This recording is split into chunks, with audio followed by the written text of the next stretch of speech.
దానియేలు గ్రంథము 11వ అధ్యాయము, దానియేలు గ్రంథము 11వ అధ్యాయము, దానియేలు గ్రంథము 11వ అధ్యాయము 32వ వచనం చదువుదాం.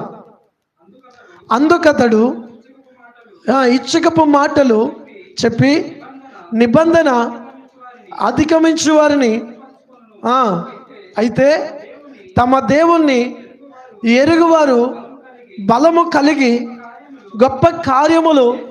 ఆమేన్. దేవునికి స్తోత్ర. హల్లెలూయా, హల్లెలూయా.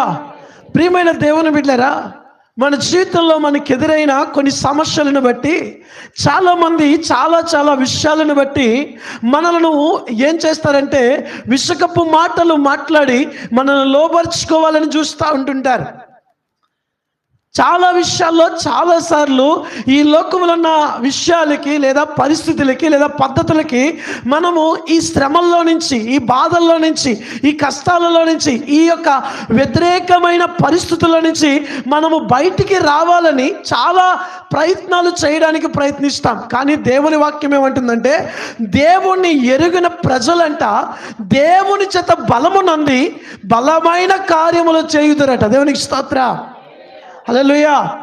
నీ ఉపవాసము కలిగిన నీ ప్రార్థన, దేవుని యందు ఆసక్తి కలిగిన నీ యొక్క ప్రార్థన, దేవుని యందు ఆసక్తి కలిగిన నీ ఆత్మీయత జీవితంలో ఉన్న విశ్వాస జీవితం ఏం చేస్తుందంటే దేవుణ్ణి ఎరిగి ఉన్నవారట దేవుని యందు బలము కలిగి బలమైన కార్యాలు చూడగలుగుతారు.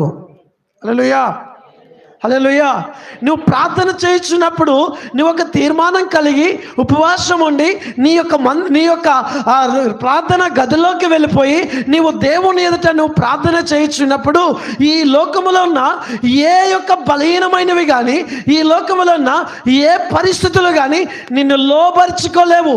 ఎందుకంటే నీవు దేవుని బలము చేత, నీ ఉపవాస ప్రార్థన చేత నువ్వు నింపబడతావు గనక. ఆమేన్, హల్లెలూయా.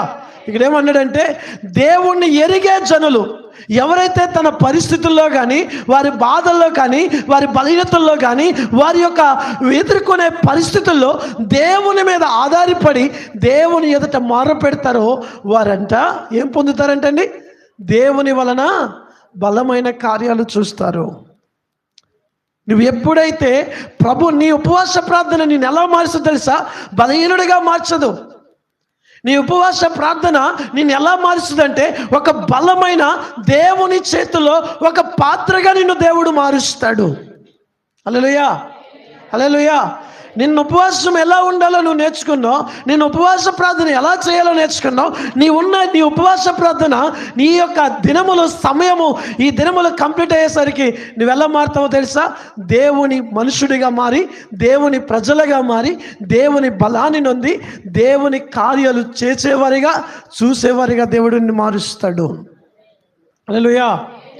ఈ లోకములో ఉన్నవాడు, ఈ లోకములో ఉన్నవారైతే ఏం చేస్తారు? విచ్చుకపు మాటలు మాట్లాడి మనల్ని లోబరుచుకుంటారు.